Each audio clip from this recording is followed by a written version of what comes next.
In 1962, St. Dempna Psychiatric Hospital was quietly shut down. The official reason was asbestos contamination.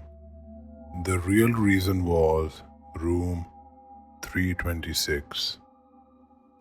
Rumors said something happened there.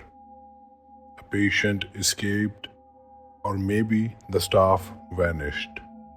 No files survived, just a scorched floor and a melted ceiling fan that never stopped spinning. The room was welded shut. The hallway bricked off. It sat silent for decades until a documentary crew unlocked it. The footage never aired. 50 years later, Elias Hart, a paranormal investigator and a former psychology student, heard about the hospital on an obscure internet forum. The kind of thread where users disappear mid-comment. He couldn't resist. He took his camera, a thermal scanner, and a body cam. His channel was small, but he had a reputation for going places others wouldn't. He entered St. Dempna alone. It was raining that night, hard enough that no one noticed him prying the plywood off the side door. Inside, the hospital was decaying.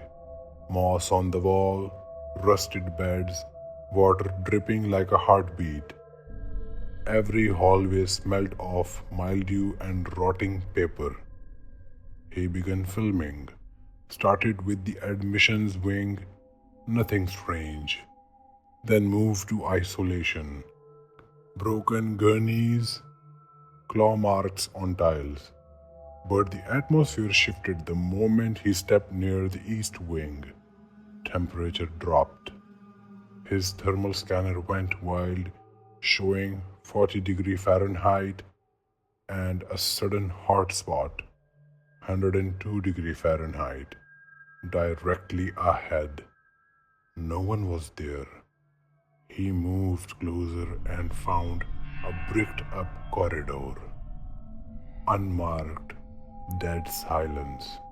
But something was wrong. His footage showed motion blur even when the camera was still. His body cam battery drained from 92% to 3% in seconds. He began hearing tapping, steady, rhythmic, like fingernails on glass. It followed him as he walked back. Then a whisper, soft and feminine. They never let me leave. He froze. No one was behind him. He turned to the wall. It was faint but visible. Letters scratched into the plaster. 326 woke up. He pulled out a crowbar, heart pounding, and smashed through the bricks. Behind them, a hallway untouched by time. Lights still flickered dimly. Everything smelled like antiseptic and burned plastic. He followed the corridor. Each door had a nameplate, some scratched out. One read, Eleanor Bright, catatonic, violent episodes. Another, John Mace, attempted self-decapitation. Then he reached the last one, room 326. The number plate was upside down. A melted fan still spun on the ceiling. He stepped inside. The moment he crossed the threshold, his camera shut off. The door slammed behind him, and then laughter. low, female. It echoed from everywhere. A second voice joined, then a third, until it became a chorus. Men, women, children, all laughing. He turned on his flashlight. The beam kept curving as if the light was being pulled away. Suddenly the walls shifted. They rippled like water. Faces formed in the plaster, screaming silently, pressing forward. The ceiling cracked above him, revealing rows of teeth carved into the beams. He backed up, but the room seemed larger now. No door, no corners, just space. From the darkness came shapes. Staff uniforms, orderlies, but their eyes were missing. One had a clipboard that read, "Patient heart, admitted 13 June 24. His name, today's date." Another figure, a nurse, stepped forward. Her jaw unhinged and her mouth opened impossibly wide. Inside was another face, sobbing. Elias screamed. The laughter stopped. Then suddenly, silence. He found himself outside the asylum. Daylight, no rain, cars passing, birds chirping. He was lying on the ground near his own car. His camera was in his hand. The body cam had a full battery. He drove away without looking back. At home, he checked the footage, hours of it. Most was blank static until the last 10 seconds. In those 10 seconds, he is standing in room 326. He is smiling, not frightened, not panicked, just smiling, eyes wide, unblinking. Behind him, figures gather, dozens, in patient gowns, whispering incoherently. Then the screen cuts to black, and a single frame flashes, text only, admission complete, room 326 never empties, only expands. That night he received an email from an unknown sender. No subject, no message body, just one file attached. Elias Hart Medical Chart, PDF.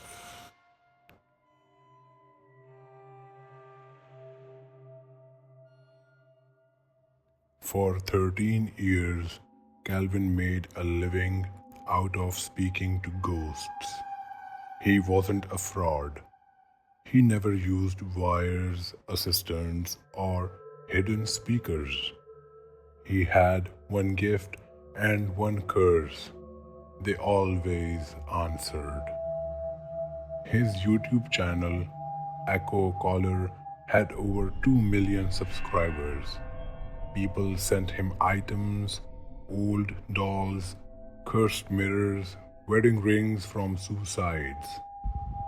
He would lock himself in a room, light candles, set up 3 cameras, and start his rituals. Every video ended with something: knocking, cold breath, shadows. His audience loved it. His wife, Melinda, didn't. Especially after their 6-year-old daughter, Nora, began talking in her sleep. Not babbling, full conversations with someone named Mrs. Taylor. "She is teaching me how to play the piano," Nora would whisper. but she has no eyes. Calvin laughed it off. He had boundaries. He never summoned in the house, never used family items, never invited spirits without a target. Until one night, something changed. He received a sealed envelope, no return address, inside a single note. Try calling without naming anyone. See who answers. He couldn't resist.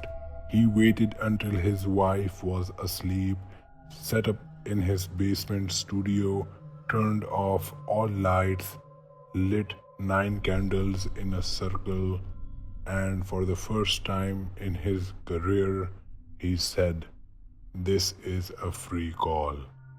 Anyone, anything, speak." For 7 minutes there was silence. Then the power cut out.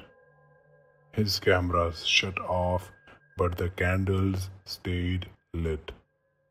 He stood frozen, and then he heard them.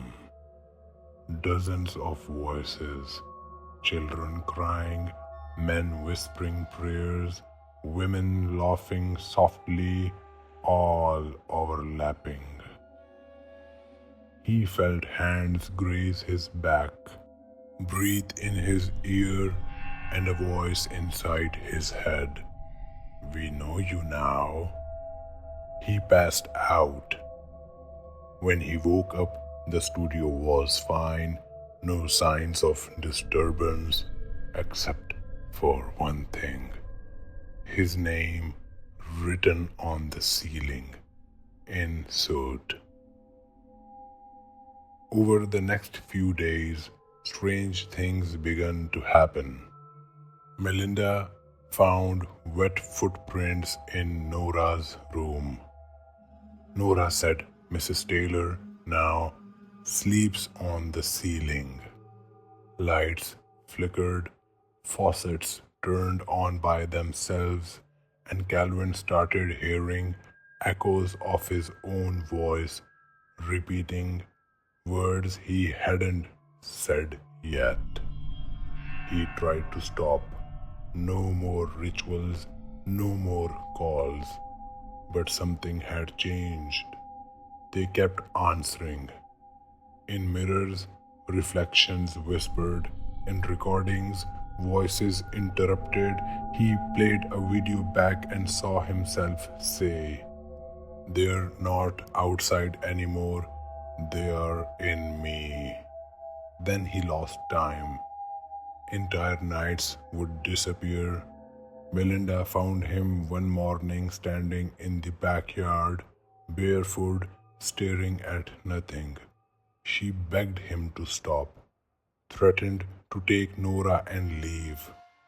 So he tried to make it right. One final ritual to undo it all. He brought every haunted item he would ever used, laid them in a circle, lit the candles, held Nora's favorite teddy bear, and said, "I revoke all calls. I close all doors." The flame turned blue, then black, then vanished, and the room filled with laughter. Melinda was upstairs putting Nora to bed when she heard the basement door slam shut. She ran down, but the handle was scalding hot. Smoke curled from underneath the door. She screamed his name. Inside, Calvin was surrounded. Figures pressed in from all sides, faceless, rotted, some on all fours, some upside down, moving like spiders, and in the center, a woman with no eyes playing an invisible piano. "You opened the line, Calvin," she said. You are the call now. The flames rose, the cameras shotted. Melinda broke the door down and saw only this: Calvin burning silently, standing in the center of the room, smiling. The flames didn't spread. The items didn't catch fire. Only Calvin, as if his body itself was the fuel. Nora was behind her. She stared calmly. Mrs. Taylor says, "Daddy belongs to the others now." Calvin's death was ruled unexplained self-immolation. No signs of accelerant, no fire damage anywhere else. Melinda deleted the YouTube channel, but the videos kept returning. Not just reposted, refilmed. Same basement, same setup.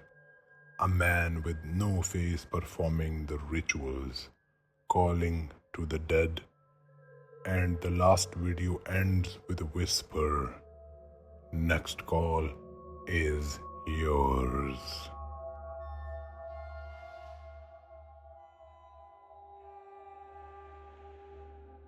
Leo wasn't afraid of ghosts. He hunted them. For over a decade, Leo ran a web series called Ghost Within. He explored abandoned places all over the world. Churches with blood-on altars, orphanages with empty swings, and lighthouses where screams echoed through fog. He called them the thin places, spots where reality wore thin and the other side showed through. His subscribers called him fearless. They didn't know about the pills he took before every episode, and they didn't know what happened in Vermont 3 years ago when a mirror said his name before he did. Leo stopped for almost a year after that, but he came back, of course, they always do. His final upload was titled The Green Hollow, Forest Never Logged. No one knew the place, no map marked it. He said it was shared with him anonymously, just coordinates and a single line. They never chopped the trees because the trees speak. Most people thought it was clickbait. He packed minimal gear, just a GoPro, an audio recorder, water, and a flare. He told his assistant he would be back by nightfall, but Leo never returned. The video was uploaded automatically via scheduled release. It begins like any other: bright forest trail, birds chirping, Leo cracking jokes. Then, 20 minutes in, the trail vanishes. Thick green surrounds him, the audio glitches. Okay, so there's no signal anymore, he says, laughing nervously. That's the last time he looks relaxed. He started marking trees with chalk, but after walking 10 minutes, he finds the same marked tree again. His voice tightens. This isn't a circle. I've been walking in a straight line. He throws the chalk. By hour 2, he stops filming himself. The camera now shows only his surroundings, and that's when the voices begin. First, soft, barely audible, like breathing, then words, broken whispers. Leo, turn around. Don't blink. Your hands are not yours. He starts hallucinating. In one shot, he drinks from a creek. His reflection doesn't match his movements. He runs, falls, laughs, cries, talks to someone named Mother Root. No one's there. By hour 4, he finds a clearing, perfect circle of dead leaves. In the center, a wooden post, old and rotted. He reads the carvings aloud.